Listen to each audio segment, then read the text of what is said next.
You're listening to Boobies and Noobies, brought to you by the Frolic Podcast Network.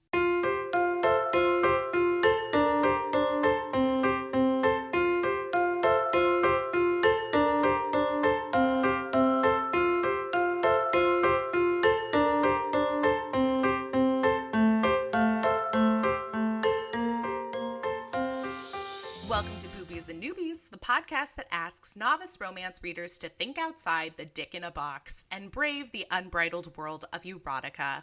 I'm your host, Kelly Reynolds, and it is time for another episode of Spies in Disguise. Today's read is one of my all-time favorite erotic spy romances, and I am so excited to share it with our listeners today. I'm even more excited to discuss it with today's guest, seeing as she recently interviewed the author herself. Joining me today is Julie Moody-Freeman, director of the Center for Black Diaspora and an associate professor in the Department of African and Black Diaspora Studies at my school, DePaul University. Julie also hosts the Black Romance Podcast, a weekly podcast featuring conversations with Black writers, editors, and scholars of historical and contemporary popular romance fiction. Her guests have included such authors as Kennedy Ryan, Rebecca Weatherspoon, Beverly Jenkins, and Brenda Jackson. Please join me in welcoming Julie Moody-Freeman. Hi, Kelly. Hi. It's from one podcast host to another. Does it feel weird to be in the guest seat now? Yes, and I'm like trying to get some tips too. I'm like, how did you not have to do a take two? Let me tell you, I got to put that theater degree to use, otherwise my parents will be like, what did we pay for? I have to always do a second or a third because my voice is so soft. And so I have to keep my mouth really close to the mic. I was just watching you and wondering how you could do that. I appreciate the fact that you have a soft voice. I can tell you, no one will ever in the history of knowing me ever tell me that I have a soft voice. So you be proud of that.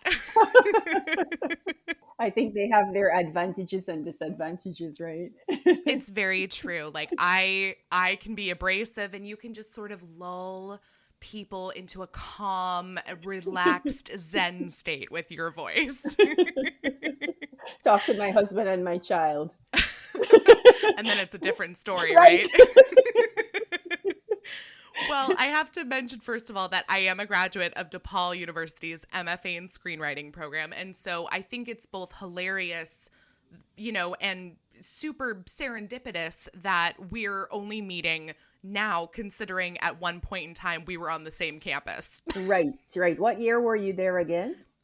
I was there 2014 to 2016. Yep, and I was there. I've been there since 2003, so that's crazy that we never met. Gosh, you were in Arts and Letters, I think. Arts and Letters building, maybe?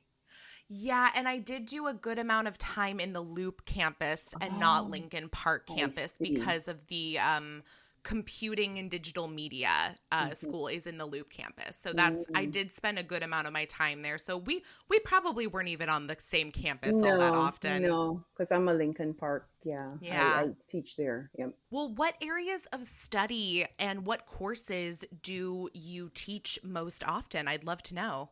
Yep. So I teach in the Department of African and Black Diaspora Studies.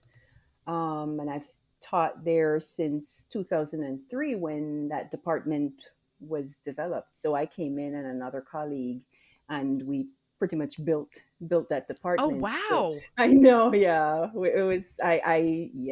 We did it, but it was a lot of work, but it was fun. That's got to be like both exciting and also like so much added work to like be putting together like a department of your own. Well, we were young, so we did not know. When we look back, we realize how much it was. But when you're young, you're energetic. Now we're older and we're tired. We're like, we need some young blood. We need young. we need young, energetic people because we're exhausted. So we did that. We're teaching. I teach the core course. One of the core courses which is called Intro to African and Black Diaspora Studies. It's an interdisciplinary department. So, so my field is literature and cultural studies. Mm. So when I teach that, I always teach things having to do with literature and cultural Mm. studies. So we'll analyze, we'll look at history, but we'll look at films, we'll look at everything music, cultural stuff. I teach a course called I teach a course on Black romance, and I teach a course on Black love.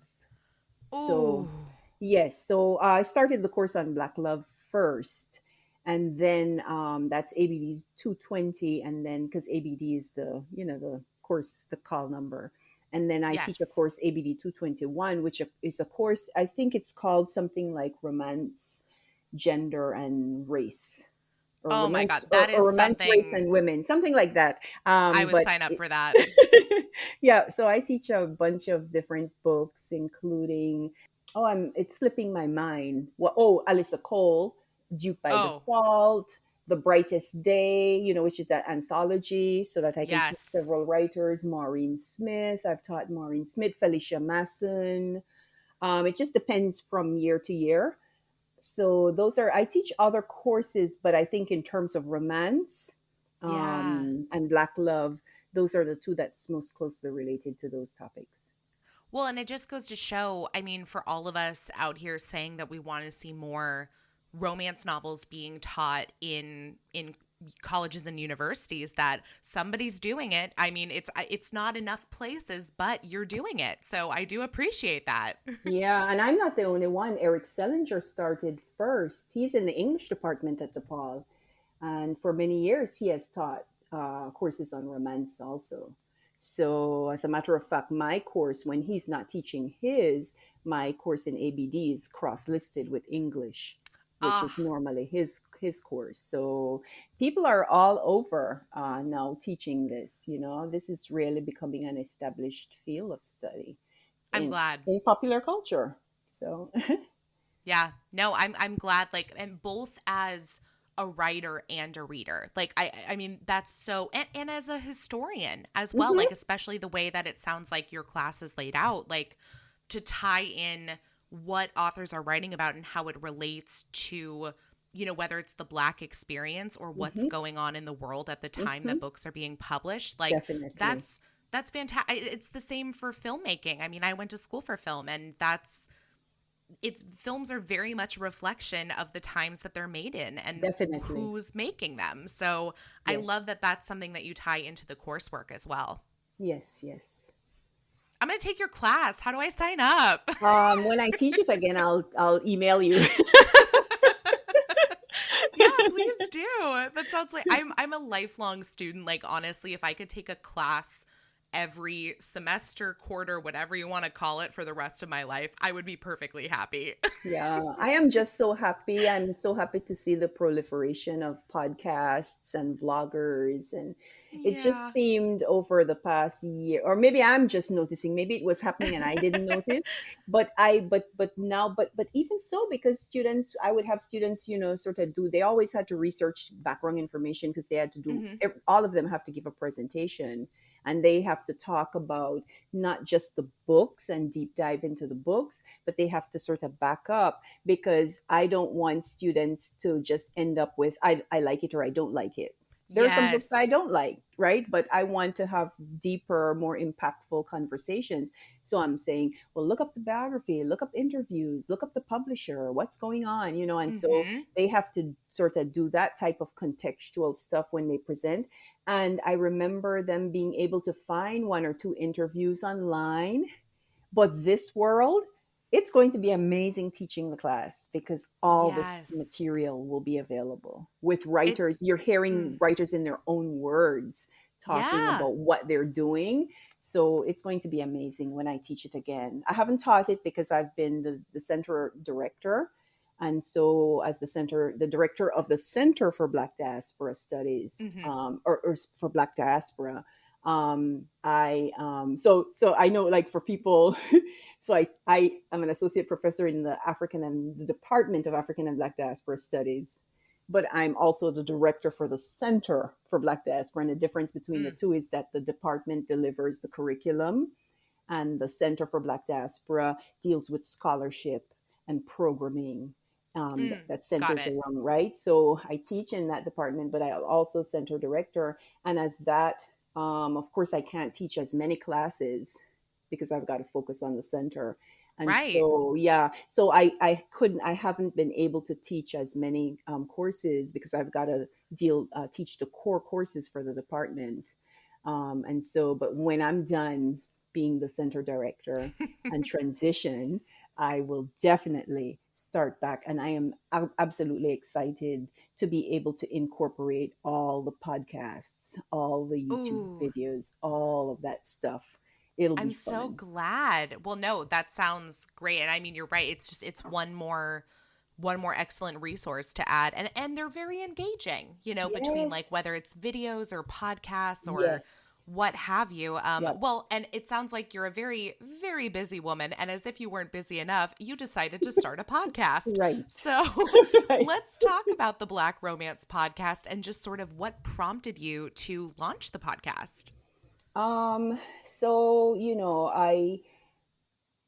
it's hard to like trace exactly how it Right. happened, but once we went into quarantine because of the virus last year, um, with in terms of the center, we had to shut down all virtual Mm. events. Not all virtual, all in-person And events. they became And virtual. they If became virtual. Like yeah. we immediately pivoted. I was like, we've got to do something. And we went on Zoom. That's good. And then I think that was when I had always been listening to podcasts. And so I was like, I love listening to podcasts, and I was searching for all the romance stuff, and I would listen to them. And then I'm like, you Mhm. know something? I don't see at the time, and maybe it's just the way, how sometimes when you're doing research, it depends on what search terms you put in. But Right. based on the search terms I put in, I just didn't get a lot of Black romance. And so in my Mhm. head, I'm like, hey, wait a minute. I like podcasts. I could do a podcast. No, I didn't know how to do a podcast. I didn't know how to do a podcast, but I was like, I could do this. I could do a podcast.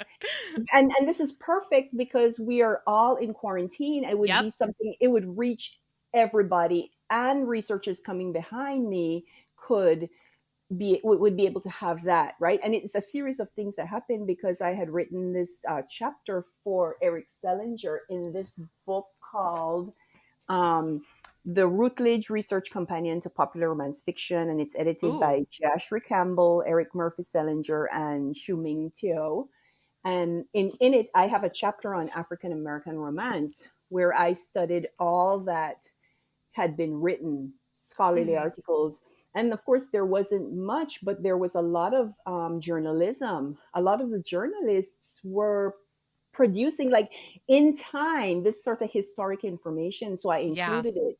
And I'm like, you know something? We need an oral history. We need something that people can come back to. And in their own words, you can hear the writers talking about their experiences trying Mhm. to publish and talking about their books. And that's kind of how, and then I was like, okay, let me bounce this idea off somebody. I called up Eric. He got on the phone with me and he was like, yes, yes. Do And it. he was like, and then we could also publish it too. Don't just stop there. And I'm like, oh, that's right. I hadn't thought of that. I was just thinking about, because it's all, again, I'm the center director, right? So Yeah. I'm thinking wonderful programming. It's an oral history, right, about Mhm. Black popular culture and publishing. And so, and then all the convergences of these I things are love that coming together. you tie it into like it really comes from like the research brain of just Yes. sort of like this is, whereas I'm like, hey, I really like romance and I want other people to like romance too.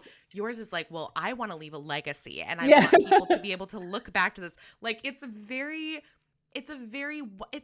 different way to look at podcasting as Mhm. opposed to, just being a fun forum. Like you're talking about something that's entertainment as well as educational and something that Mhm. people can look back on for years to come and use in Yeah. their teaching like you do. But the thing is for me, education is fun, and I again, I had agree. to. it took me a long time to get to that point because I did not want my life reading romance, which was my relaxation and Yeah. entertainment, just absolute fun. I did not want that. I felt destroyed by bringing it into my academic life. Right. But again, with my colleague kept inviting me to things because he was building, and he did Yeah. build an entire academic field, really, with lots of other colleagues all over the globe. And I was there sort of quietly, but in my mind I'm like resistant. I don't want this to destroy. But it really didn't. It actually enhanced it, just doing that podcast. Like Yeah. that, like there was one year when I was just like, something, I'm going to, because I worked on literature. I worked on a writer, Z Edgel. I worked on Caribbean writers, Mm. but I always focused on writing as activism and writers Mm. who write about activism. So that was always my natural interest.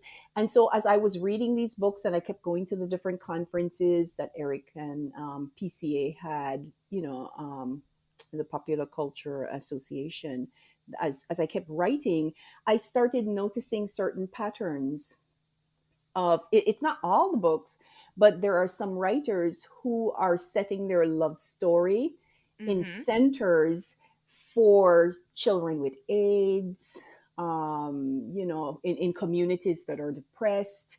Even if you Right. think about Alyssa Cole's Default, Duke by Yeah. Default, he said he has his home, and he's teaching them sword fighting. He's trying to keep them off the streets to help them, right? So you Yeah. notice that these novels, and I'm like, why are they doing why are they doing this? And so that also then became, when I decided I'd do the oral history, that kind of shaped, because you could ask certain questions. A lot of times we don't realize that the questions that we're asking are shaped by our experiences, but they're also, for me, doing research, it's shaped by the type of research that I do. You ask questions in certain ways, and that's why I ask the Mm-hmm. questions in those ways, because I wanted to know what they were thinking about. Was it context? Was it the publisher telling? Was it the editor? Like, what's shaping those books? And you get, like, I go into it and the things they tell, my jaw is just like, I can't believe, like, the things they tell me. It's just, I'm like always learning. You never know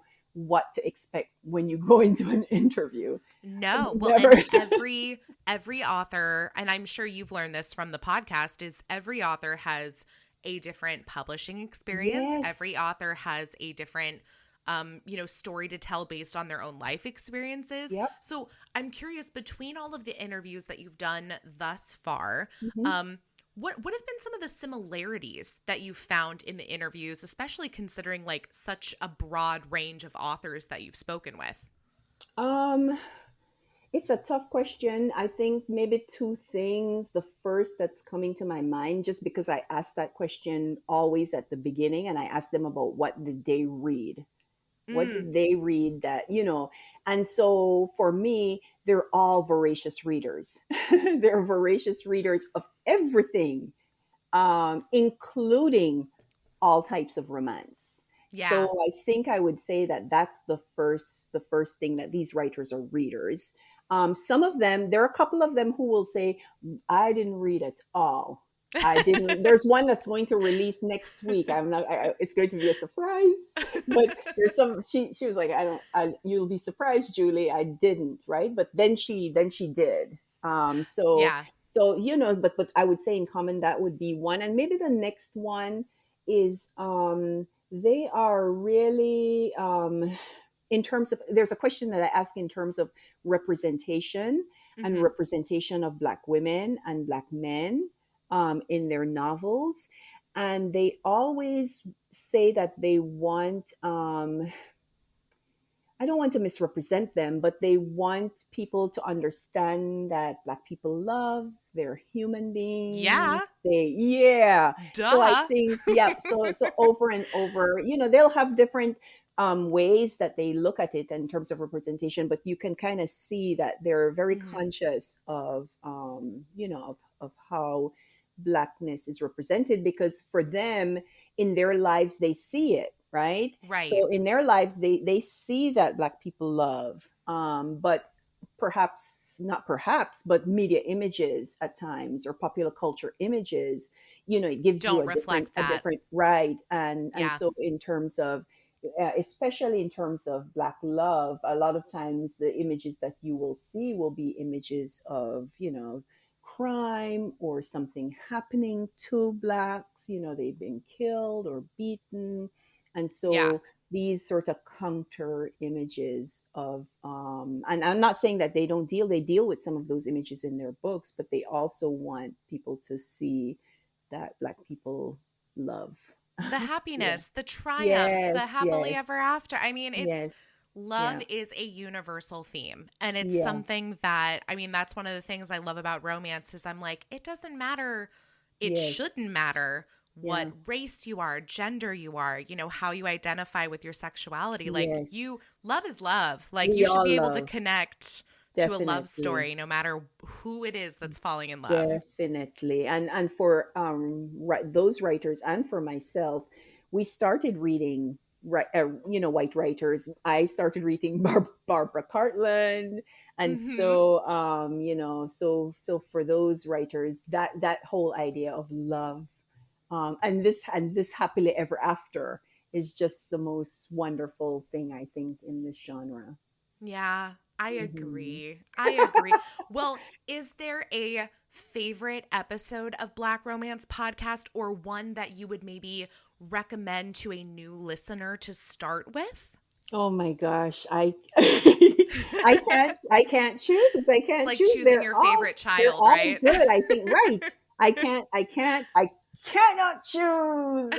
I think I'd have to say, probably just what comes up. You could start from the most recent and work your way Hmm. down, but you'll get anything. You'll get everything from academics who are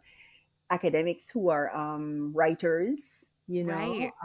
You'll get editors who are in their 80s, who they were editing in the 70s. Oh, Some of the I top they love were that. like Vivian Stevens. You will get some that's coming up soon. You'll hear about another Black editor, who will be coming up in a couple weeks, who was editing around the same time Vivian Stevens was. It's just a little teaser. I won't give the name as yet, but Okay. Okay. That's so interesting. And you know what? I'd love to that's a side that I haven't heard enough from. Like I am interested to hear more from the editor point of view. So I mhm, that's something that I'll be curious to check out mhm. when it comes out. Yeah. No spoilers, don't give me the details yet, but Yeah, I definitely want to keep doing that. And when I started it, I said I don't want to just talk about the writers and their books. They're most right. important, definitely. But I also want to, and again, because of what it is that I do in terms of Mhm. how are these editors, or how does the industry sort of shape things also, right? So Mhm. that's why I'm also curious about the editors. So I definitely want to talk to editors. And I think at some point, I also want to do what you do, and I want to talk to the vloggers and the bloggers, because Oh, you are good. all building the history. So I don't feel so like I feel like I'm always behind. I feel like I'm doing enough. I Oh, never have enough time. I mean Um, that's the universal yes. trait of being a woman. It's true. I feel like too many of us feel that way all the time. Yeah. But I think, especially since I say I'm doing an oral history, it's like, but Mhm. there's this one and there's this, like, there are hundreds of writers. Yeah. However, I don't feel as much pressure because so many people are working on it, right? So it's Mm. just for us to be able to find this forum to make sure that people know that they're all out there, and that and that having this is building a history. That's a good Yeah. point. I Yeah. do like that. Yeah, because I mean, Reese Ryan has her YouTube. Mhm. Shay Baby has her YouTube thing that comes on. There's Lee Shira who has hers. So I'm like noticing everybody's like, to me, they maybe not call theirs an oral history, but to me it's building a valuable resource for future. It's fun to listen to them Right. talk. and entertainment, but they really are building a history for people coming up and doing this research. I always say I shouldn't say that I'm nosy, but I think I'm kind of a little. I'm always curious. I always have a million and one questions, and I want to know what you read. What do you read? What are the vloggers reading? What I want to. Why did you start your show? So like I have to be careful to tamp my energy down because I'd end up asking you a million and one questions about. I mean, that's another episode. We can do that. Well, in the meantime, where can everybody find, follow, and listen to the Black Romance podcast? Yes, so it's on Apple, it's on Spotify, it's on Libsyn because that's my the host for it. So those are the places that I know of. But sometimes people text me and say, I heard your podcast on such and such. So I think if you Google it, Black Romance Podcast, it'll pop up somewhere. There you go. Yep, that's all you need to know. It's streaming on a podcast platform near you. Yes, that I didn't even know I put it on. I hear you. I get the same messages. I'm like, it's streaming on what box? What are you talking about, huh? I guess that's good. Right. Well, like I said, I'm excited to talk about this book with you, especially since you had a recent review with today's author, Katrina Jackson. So the book that Julie and I will be discussing today is Pink Slip by Katrina Jackson, and this is a polyamorous, my favorite, spy romance, which was published in July 2018. It's available on Amazon for just $1.99 Kindle edition, so absolutely a bargain. And this is also the first book in Katrina's The Spies Who Loved Her series. And I will say, personally, I've read the next two books that follow Pink Slip. I'm pretty sure there's even a few more after that I haven't gotten to yet, but I highly recommend checking those out as well. I think if you start with Pink Slip, you will have no problem falling into the series and just wanting to read more and more and more. So start with Pink Slip and you'll fall in love with this entire team of spies and have a new series to binge. So nothing wrong there. And I'm sure some of our more avid listeners will probably notice that this is actually our third Katrina Jackson book review for the podcast. I can't help myself. But we previously reviewed Grand Theft New Year's Eve, which is a holiday heist romance. And there is actually a small tie-in to some of the characters from Pink Slip at the end of that book. So it was funny to read Grand Theft New Year's Eve before I read Pink Slip. And then the other book we've talked about before was Office Hours, which is a super sexy, super low angst romance set in the world of higher education. I'm pretty sure you've read that one as well, right, yes. Julie? Yes, I have. Yes. So is it safe to say that before reading Pink Slip, you were already a fan of Katrina's? Definitely. And I had not read Pink Slip when you told me about it, right? I read it.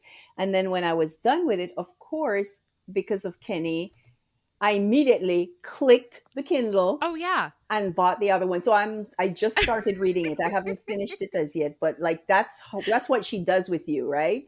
She gets you hooked on the books, and then next thing you know, you finish reading one and you're click. Well, and this one, the ending of Pink Slip with the epilogue is like the perfect teaser for the next book in the series. It's basically like you get a free chapter, the first chapter in Kenny's book at the end of this book. Yes. So I would challenge anybody to read Pink Slip and not go buy the next book. Well, series. the only way they would not immediately purchase is if they're not on their Kindle. If you're on the Kindle, you'll feel your hand go, your hand without, you can't control it. Your hand just goes and it clicks the button and you pay the $2.99 for the other one.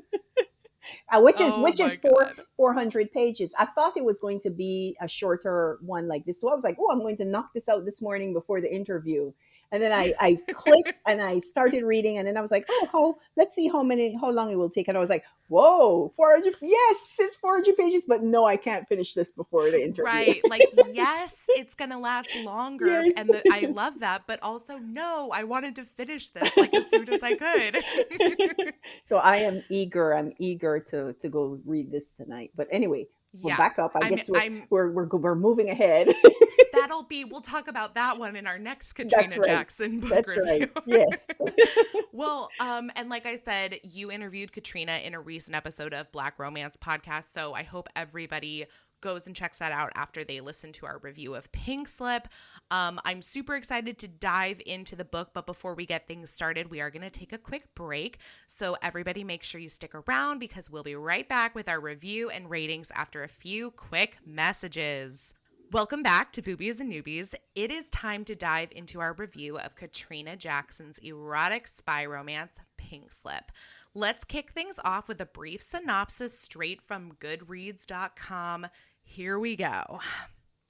Okay, now I'm going to start. I have to tell you, Julie, I'm terrible with names, so I want to know, did you refer to the main character as Kira or Kiera? I think Kira. Kira. Okay, Kira. cool. That's what I went with too. So I'm Yeah. just, to each their own. Right, exactly.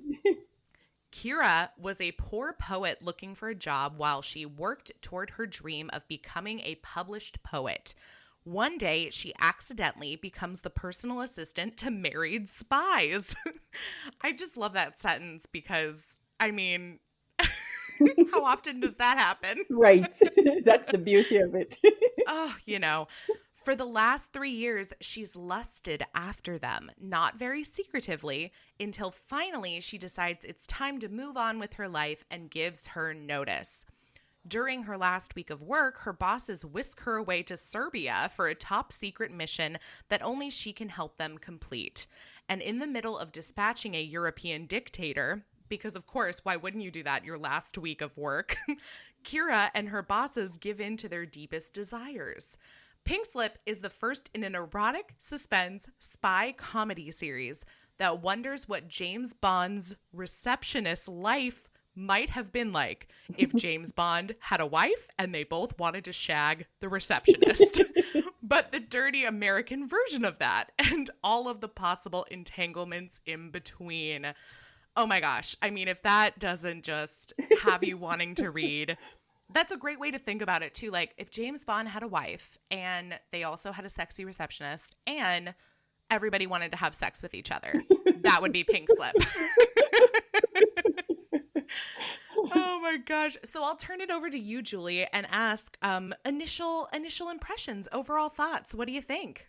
I enjoyed it. It was fast paced. Mm-hmm. Yeah, I like polyamorous romance also. She has From Yeah. Scratch, and From Scratch was also polyamorous. So that's like really my favorite too. Well, but of course you'll hear me say that about all of them. So let me just. But I did, and I enjoyed this sort of action packed. Yeah. And it's funny because I didn't notice that I like Grand Theft New Year's Eve also, Mm-hmm, but mm-hmm. and I remember they had a crew. You're right, they did have a crew in there. At the Yes, end, but I yes. forgot. I didn't make the connection between the two. Well, and it's funny because I remember when we were recording our Grand Theft New Year's Eve episode, it was, in fact, I went on to read Pink Slip after that for the first time. This was my second read of Pink Slip Hmm. because I had said in the episode, I'm like, all these characters pop in at the epilogue of Grand Theft New Year's Eve, and I have no Yes, idea who these right, people are. right. Like, am I supposed to know who these people are? And a few people who had already read Pink Slip were like, oh, those are the characters from Pink Slip. Like, you have to go read Pink Slip to No. get it. And so, of course, I jumped on the train and immediately read Pink Slip, and then Yeah, it all made sense. yeah. Now I'm going to have to go back and read Yeah, Grand Theft. It's so funny because exactly. when I read these, and I told her this too, like I don't know why I think Fast and Furious except with a happy ending, right? Like Yes. so I told her, I was like, this could be a film. This Grand Theft New Year's Eve Oh, could be a for film, but sure. this one could also be a film. And this is I would watch a lot more of the Fast and Furious movies if they had characters like this Thank in you. the movie. Like if we Right. had diverse rep, we had queer rep, we had, different bodies. Like, I mean, this is the team of Fast and Furious that I Yes. want to see. Yes, yes, yes, yes, with the happy ending with all three of them. Well, and what I love about Katrina's books in general are that she She does exactly what it shouldn't even have to be something that I point out, but it's because it's so absent from other books, is that she normalizes the characters that are too often othered in other Mm-hmm. stories, in Mm-hmm. that we have characters who are plus size. We have characters who are different races. And when I say different, I mean not white. We have characters who love Mm-hmm. men and women. And I love that in her books, that's just life, because Mm-hmm. that's how life is in real life. Mm-hmm. Mm-hmm. And it's not like the story is about, oh my gosh, I'm in love with a man and his wife. What am I going to do? There's something wrong with that. Or, oh no, what are people going to think about me? It's just, yeah, I'm really hot for these two people that I work for. And how long am I going to be able to resist them? Because we know that this is going to happen. So Right, right. I just love, and everybody knows it. Everybody's like, oh man, it's so hot that, you're having sex with both of our bosses, or, oh man, it's so cool that you guys are all together. I just Mm-hmm. love that it's in this world that Katrina writes. That's just the way life is, and Mm-hmm. everybody is perfectly happy with it. Right. And that's what I want. We shouldn't have to specify in reviews or descriptions that this is a diverse romance, or this is a Mm-hmm. romance that has plus size characters. That should just be your read of the book. Yeah, Like, you should yeah. just read it for the people that are in it. Yeah, yeah. This was my first read, and so I said to myself, I tried to be like don't be a teacher, don't be a scholar, just try to enjoy. And I was, but often when situation come in mind, my brain will like sort of click in. Like I could just hear like a student or somebody being like, well, is this could potentially be a problem, right? It could potentially be a problem because you have a power relationship, a boss, Mm, and yeah, and and an after, employee. yes, and an employee, but how she writes it, that is not an issue. Not an issue because it is an issue. It's not an issue because they're all consensual.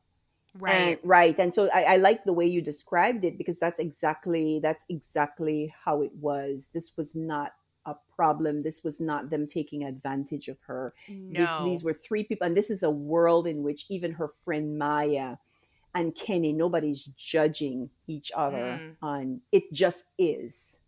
It is a Yeah, way it of it's just a is. yeah, That's the it's a way of perfect way to say being. it. Like, Yep. it just is. This Yeah. is just the world. And it's very much, I mean, it's very much the world that we live in today. Maya is a sex worker. Yes. Maya does Right. cam modeling, which, I know this book was only written like 3 years ago, but think about how much sex work has taken off, or at least Yes. the representation of sex work has taken off just during the pandemic. Right. I mean, we've seen like 3 documentaries come out about OnlyFans Mm-hmm. in the last year. So it's very much, it's the world that I want to live in. It's the Mm-hmm. world that I want the characters that I read Mm-hmm. to live in. Like, I'm tired of the whole excuse of people giving that's, oh, I can't write diverse, I can't write characters unlike myself Right. because I don't want to misrepresent them. But that's what sensitivities readers are for. And Mm-hmm. I'm not going to buy into the fact of reading a book where everybody looks and sounds and acts exactly the same. Like, I would Mm-hmm. much rather read a book with a wide, broad range of characters. Yeah. Yeah.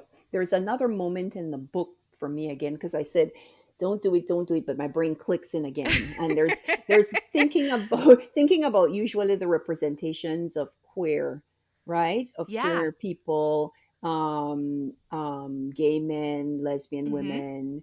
So there's a moment where, let me back up. A lot of times in popular culture, like in films, historically villains have been gay, right? Like if you're gay, Yes. you're like a villain. So there is a villain who is gay, right? And I was like, oh, this could be an issue, right? No, It I'm wasn't glad an you issue. pointed that Yeah, out. it was not an issue, right? Because then we get images of their partnership, right? Mm-hmm. Where Lane, it seems for me like Monica is the dominant, She You'd is. think She that Lane, right? absolutely You'd think is. that Lane would be, well, of course, that's me. That's my bias, right? In terms of sometimes you have to, your brain, you literally have to force your brain to shift because it's so normalized that for Right. me, it's so normalized that the male would be dominant, but in this, the male is Yes. not the dominant. He is. So Monica, takes the dominant relationship in the sexual relationship, Mm-hmm. and then you have also the relationship between Monica and Kiera. And Mm-hmm. so the different dimensions of what that polyamorous relationship can look like really counters that the depiction that people could possibly have said, oh, but you have gay people as a villain in here, right? Right. Well, like Oh, the yeah. right. Evil. Yeah, so you have straight people, who can be villains, you have gay people Mm-hmm. who can be villains, you can have gay people good, straight people good, like you have she does the way she's able to Yeah. really dance that real, it's like you say some people are scared of doing it or say they can't do it. Mm-hmm. She's walking some lines where people could get her, but she manages it beautifully in a way she's not preaching to you. It's just, Exactly. Yeah, yes. and that's something I found across Katrina's books in general is like I never feel like I'm being preached to. And Hmm. one of the other things that I really like about her books, and I'm thinking about Office Hours as well, is just that there's never really these dire moments near the third act of Hmm. like, are they going to break up? Is there going to be a misunderstanding or fight? And Yes. I think I've seen or heard Katrina talk about it before related to Office Hours, where it was like, we don't have to have that. Like, can't they Hmm. just like, fucking be happy? Like, there's Right. nothing wrong with Right. that. And Right. so I agree. I like that.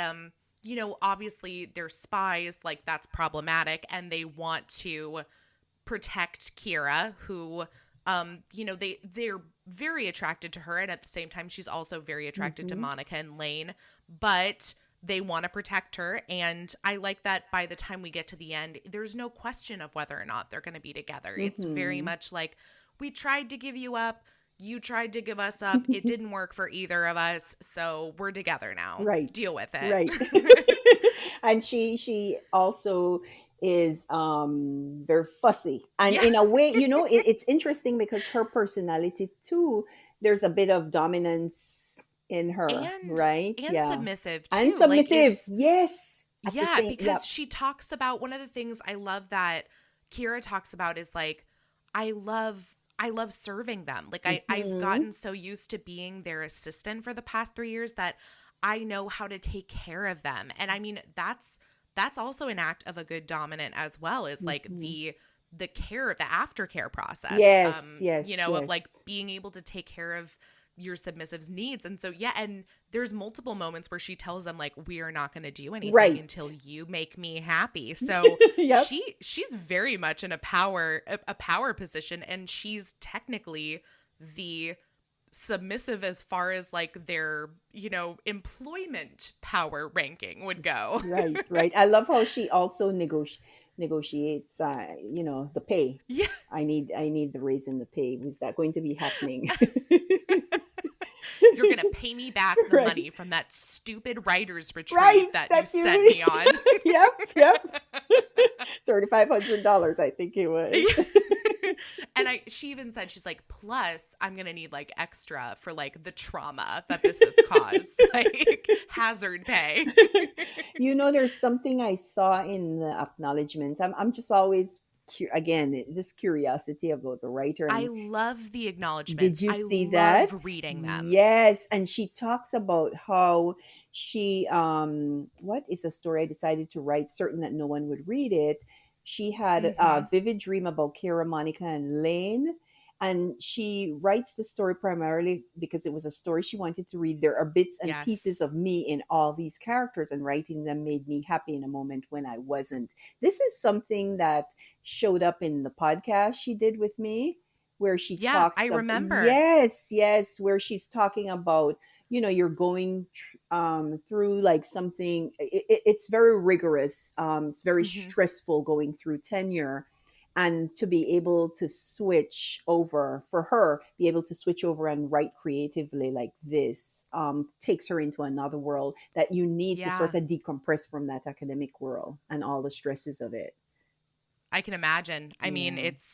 and I've read Office Hours, obviously, in which one of her main characters is dealing with the struggle to Hmm. achieving tenure and all of the stress that goes with that process. So, I mean, Hmm. I was like, oh, I can feel that Katrina's putting a lot of herself into this particular character in that book. But yeah, no, and I thought that was really interesting in the discussion she had with you talking about that. And also it's amazing how many authors I've interviewed both on the podcast and on Instagram who have said the same thing, where they write the story they want to read. They write the Hmm. story that they're like, this is something I want to read. It's something that maybe I might feel like is missing Yeah, from the world. that's And right. so I want to read it. And if I want to read it, somebody else out there Yes. has got to want to read it. And clearly that's the case, because I know that Pink Slip is a book that comes highly recommended by so many bloggers, so many readers, especially as far as the representation goes, as far as spies go. I mean, and then the other thing, not just the polyamorous storyline, because I love reading a story with polyamory, but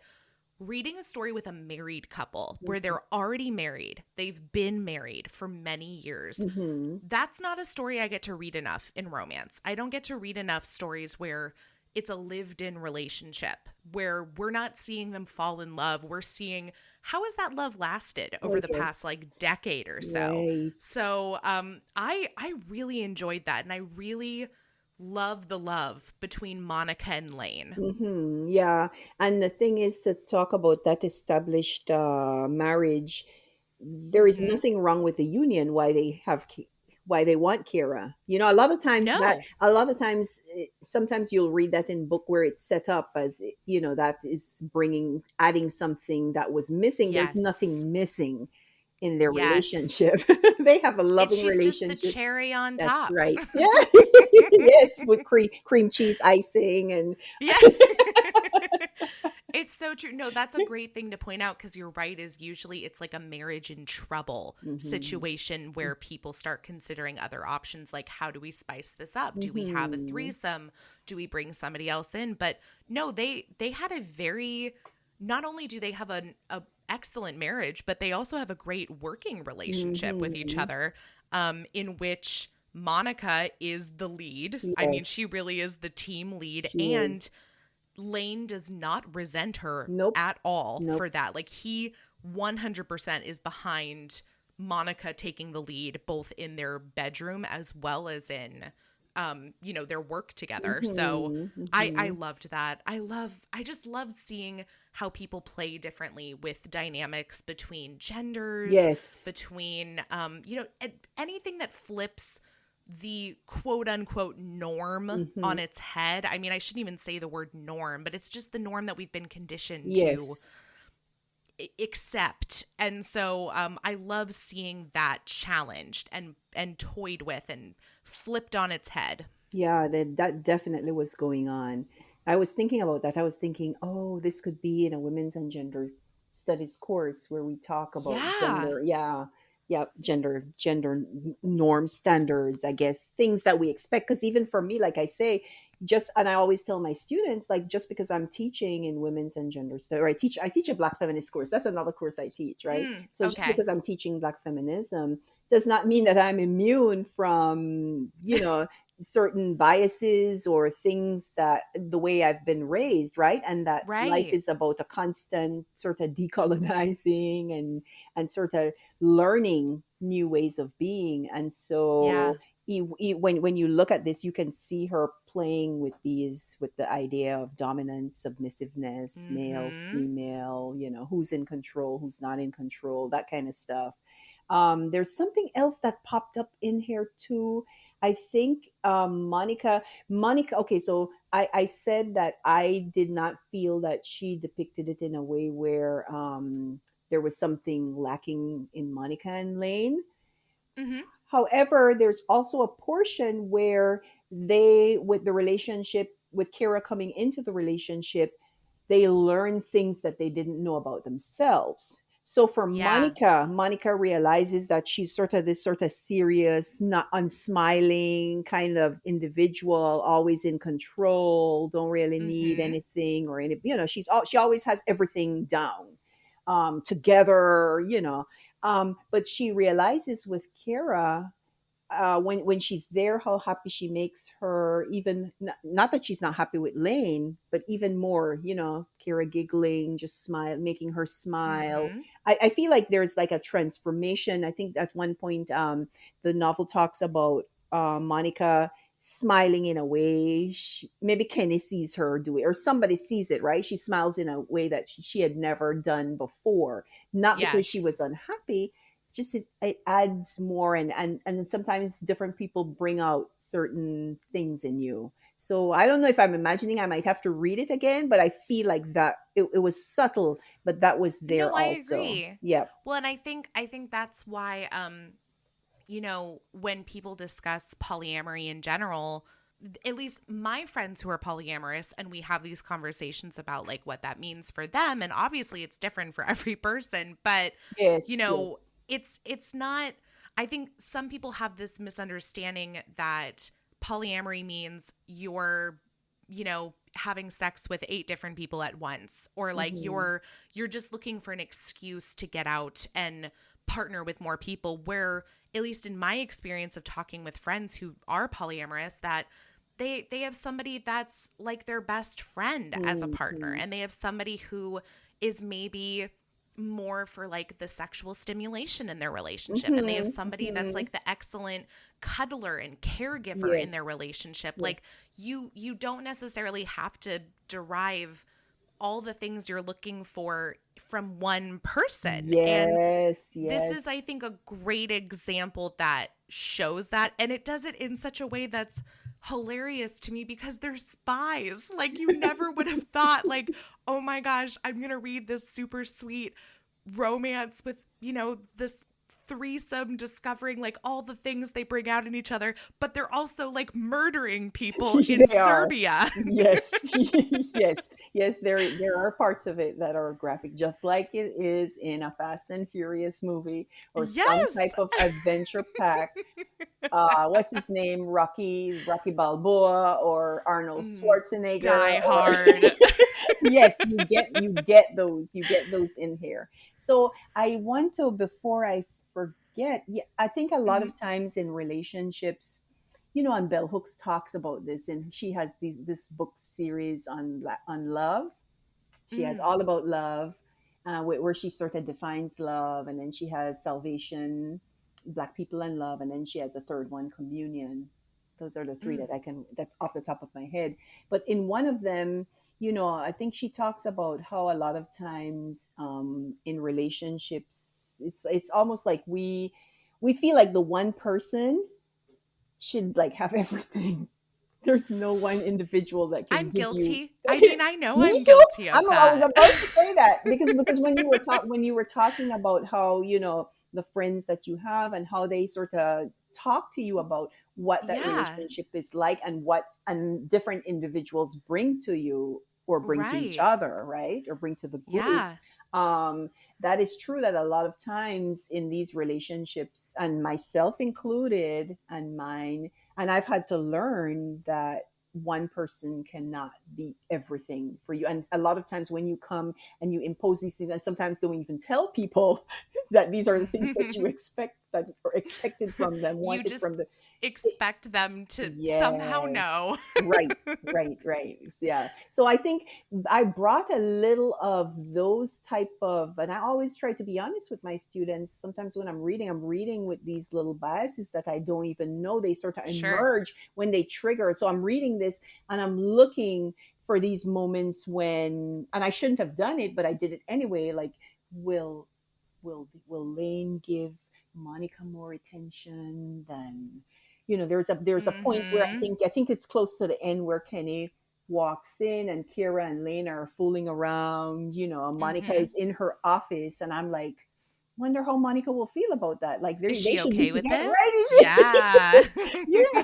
Or sometimes Lane will be with Monica and then Kira's there. But I think the way it's built in terms of Kira, you can clearly see that brings her joy.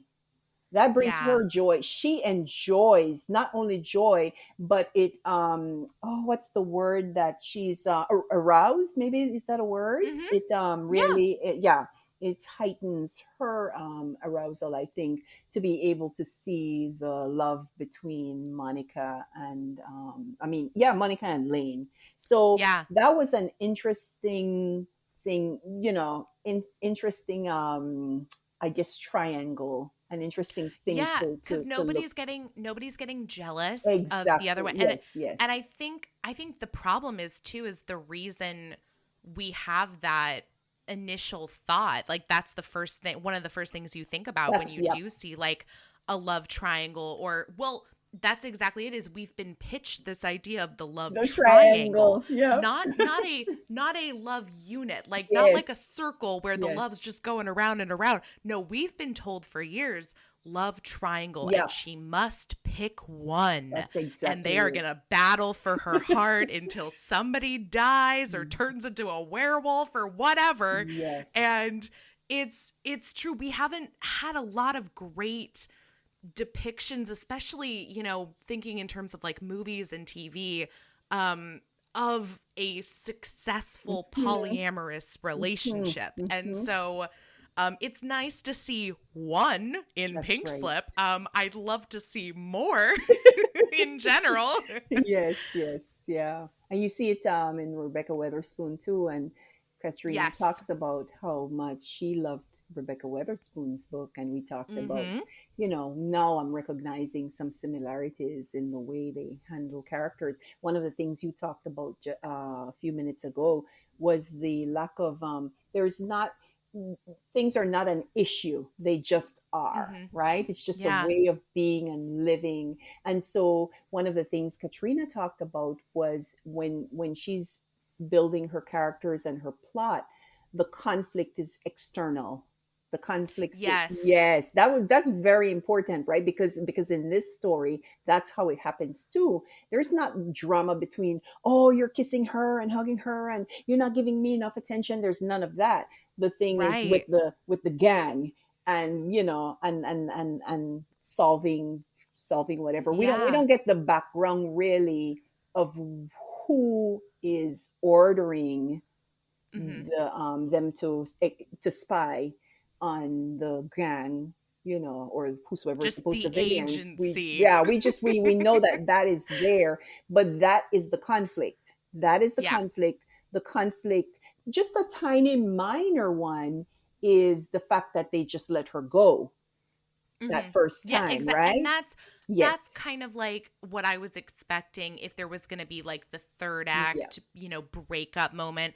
That's what it was going to be, except in Hmm. this one it comes very early Or on, and then yes. it's about reestablishing, the bond and the trust and everything. But Hmm. no, and that's something I found in that a lot of the romance novels that I go back to reread, Hmm. they're usually the ones where the external conflict is the conflict. There isn't so much conflict between the couples. It's usually them getting together and then having to face against some sort of external conflict Hmm. together. Yes. And I've found that those are the ones that I feel the most comforted in Me reading, too. because I'm not dreading that third act breakup Yes, misunderstanding yes, yes, moment. yes. Or he is conflicted about whether he's not. Oh, No, I don't want that. I don't want my that. feelings. I don't want to tell you my feelings, No, or no, no. I have I to need jump to on a know. plane. No, I need to know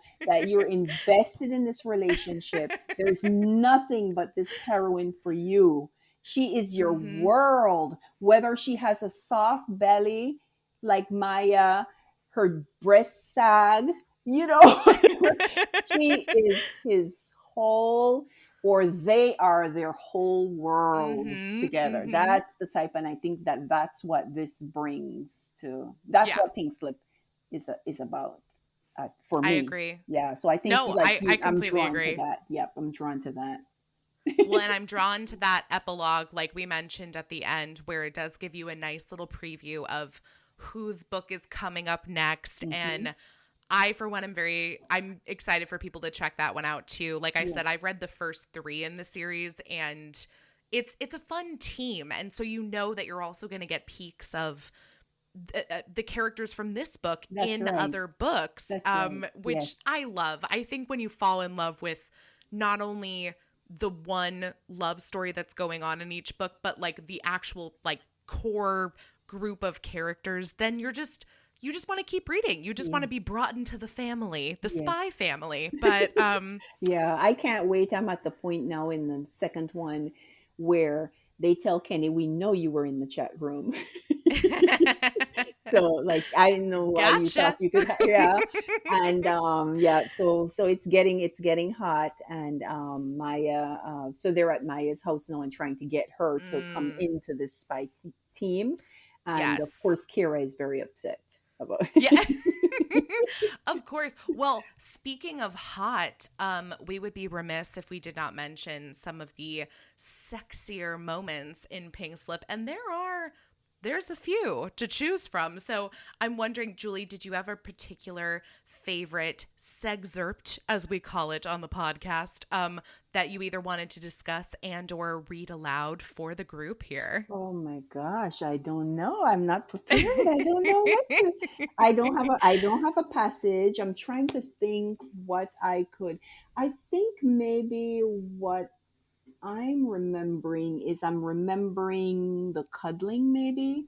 Kira sitting. Aw, Yeah, I know there were several of those, right? With Kira maybe yeah. sitting in Lane's lap, and then she has her head like kind of in the groove of Monica's neck.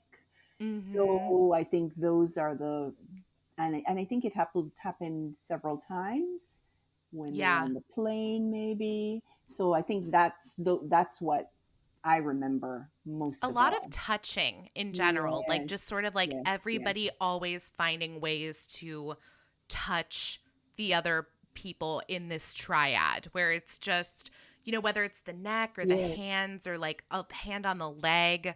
yeah, It's very intimate. I mean, yeah. it goes beyond the sex. It's definitely intimate too. Yeah, of course. I mean, you didn't ask this question, but a funny part of it for me is Lane trying to get Kara to wear the dress. They're supposed to go like he's trying to get this like it only has like little places where the applique is where to hide certain parts of her body, but Yes. most of it is see through. And Monica is like, no, she's going to wear this No. one. But he eventually gets her to wear that, but Yeah, not at that. I love how much actually that's so funny you mentioned that because there's multiple points in this book where Monica and Lane try to dress Kiera and they each have like their own idea of what they want her to Yes. wear. And even when she's dressing herself at the very beginning, she has like an outfit picked out that's like Lane would love this one. And then Mhm. she has another outfit like, well, Monica would love this one. And she eventually like blends them together to be like the hybrid look. And Yeah, I just love that they're always picking out each other's clothes yeah, or like thinking about what the other person would like to see them in. Like yeah. it's very sweet. I do have a short excerpt that I will share. This is actually from near the end because this is when Monica pulls out the dildo strap on because Mhm, I'm all about mhm. a good pegging scene Oh, in yes. romance. Yeah. So, and Katrina's good for that. Rebecca Weatherspoon is good for that. Yes. So Yep. I Yep. I let remember me that give scene. yes. Once you read them, you never forget. You're like, ooh, I can tell you these books right away. So I'll share a short little excerpt from here, and it's close to the end of the book. It's at the end of the book, really. She was gentle with Lane, gentler than he normally liked, but this time wasn't just for the two of them.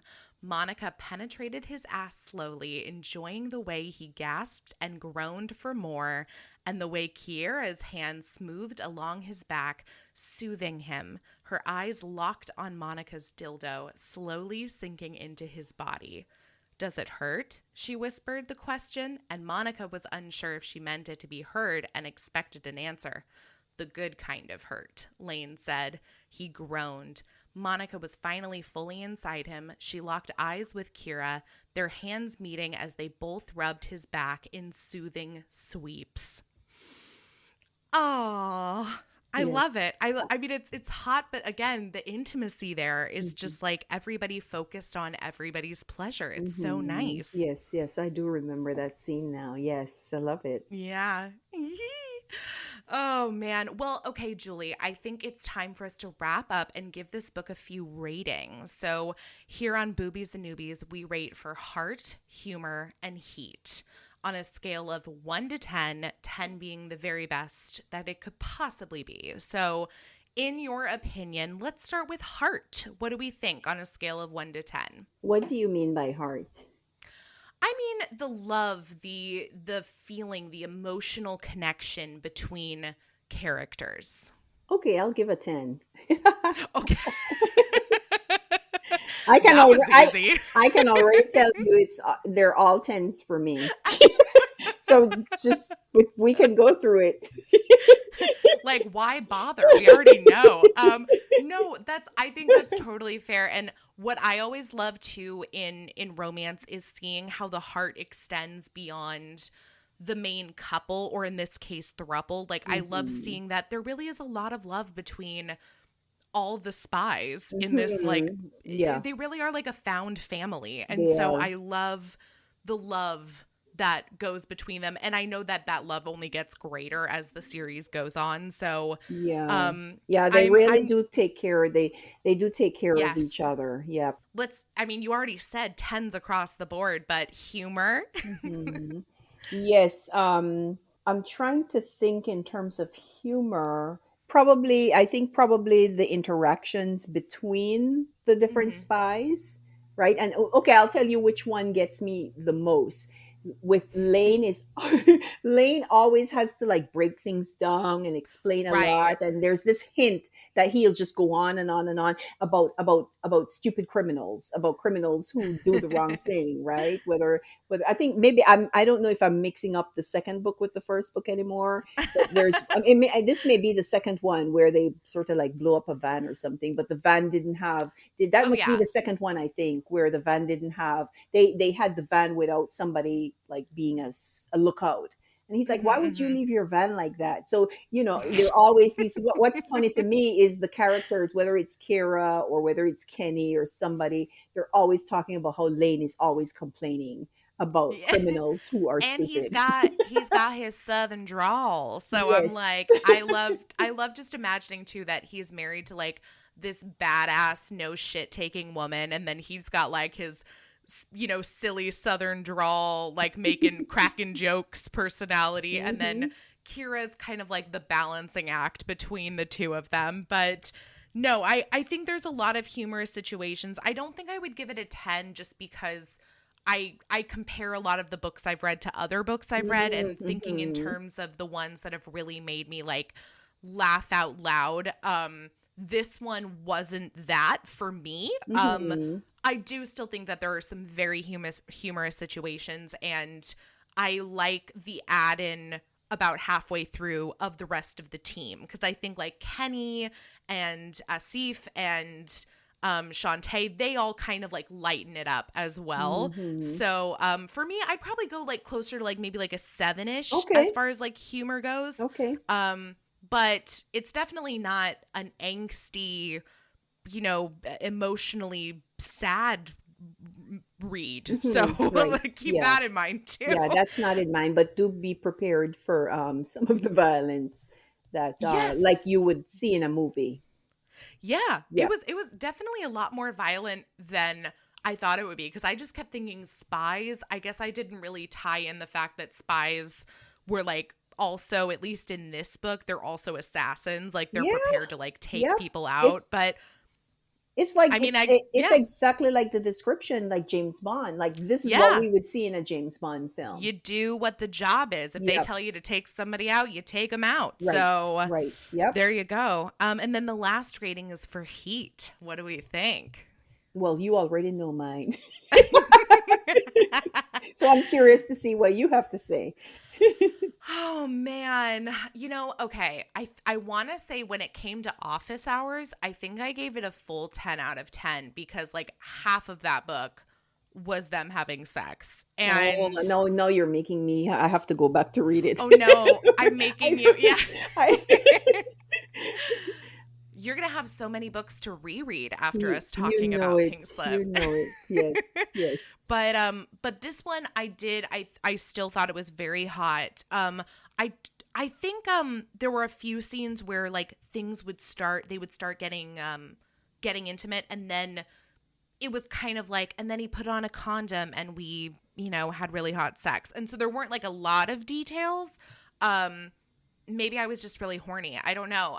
So I guess I think I'll give it a 9 out of Okay, 10. Like, that's a good amount. Yeah, I don't think it reached office hours peak for me, which I do think was really. like really, really steamy. Now it must be so long in between because I'm not remembering. This one is steamy to me, and now I have to go back to office hours to see and agree, and then I have to email you and be like, okay, Yeah, let's you're going to see. be like, Kelly, I reread Office Hours. What are you talking Right, about? Pink right. Slip's way hotter. But I mean, anytime you bring out pegging in a romance, that automatically puts it at like an 8 or 9 Yeah, for that me should have anyway. boosted it immediately. Yep. But there are these scenes also where they're lotioning, or they call putting on oil on each other. Did you Oil. forget that? There was a lot of Yes, oil. Like Katrina yes. Jackson could market this book with like a free bottle of oil or lube. Like, I mean, wow.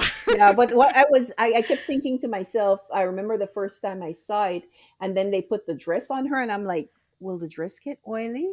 And then I'm like, no, it's probably just it's probably just lotion, so You're she'll be you're fine. gonna get oil all over those bed sheets. That is gonna be like a dirty mess after all of the oil. Yep. So I remember that. So that will definitely add some heat. Hmm. Yep, the pegging scene. There are times when you're right, that when they are about to kiss or get into some type of sexual interaction, that spy things happen. And so they have Oh, to, as right. they do. Oh, Yep. But that's the tease. Maybe that's why you took off the subtracted one, because I guess I just don't like being teased. That's what it is. I'm like, this is like the third book in a row I've read where there's been like on more than one occasion some sort of cock blocking scene, and I'm just like, stop it. Stop doing this to me. Like yeah. But that being said, it is a very steamy read. It is a very fun read, and I feel like it's hard to kind of put fun and like spy suspense in the same I know. I sentence, but I know. do think it is a fun read that Yeah. happens to have spies and violence in it, Yeah. but you still enjoy yourself while reading it. But Pierce Brosnan brought the fun into James Bond. That's true. Yeah, I think Sean Connery did too. I think Sean Connery did too. But Pierce Brosnan really did. So for me, it wasn't so far a stretch, I think. Do you have a dream for who you'd like to see as the next James Bond? Oh yeah, of course. Yeah. I want what's his name? The British guy.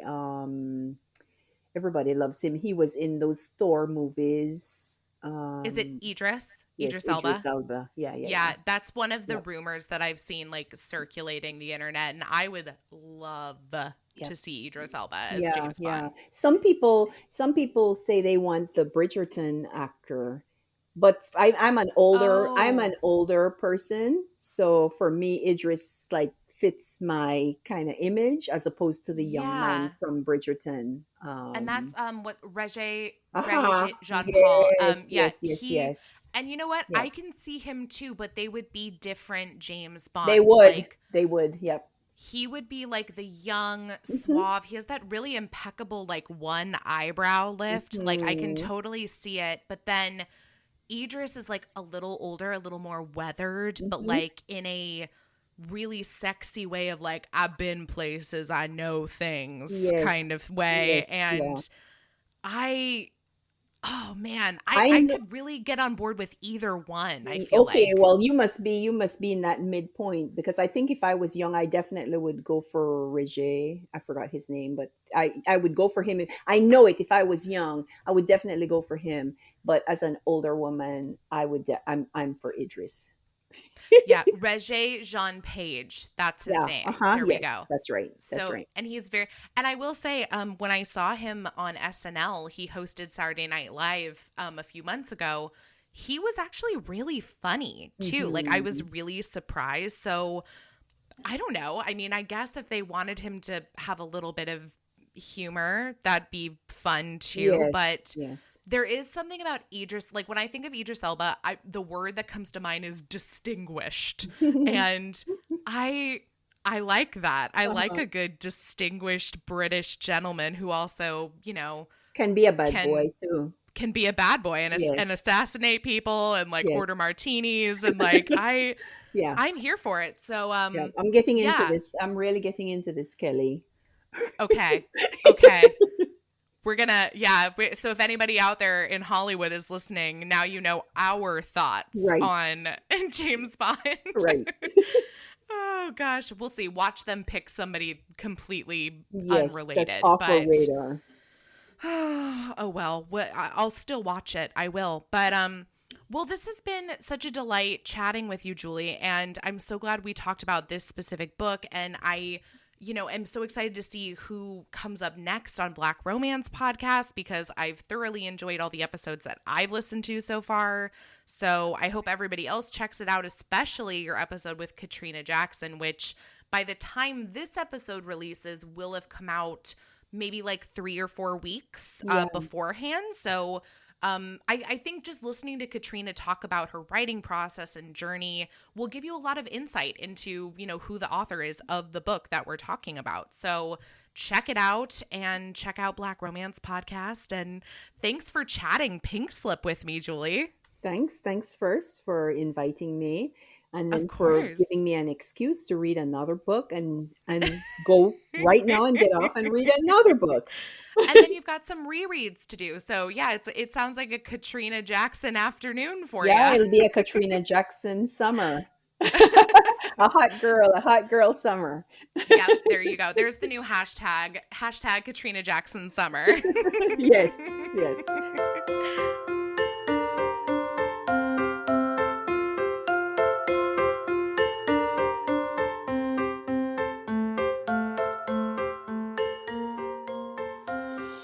Thanks so much for listening. Boobies and Noobies is part of the Frolic Podcast Network. Find more podcasts you'll love at frolic.media/podcasts. You can follow Boobies and Noobies on Facebook, Twitter, and Instagram at Boobies Podcast.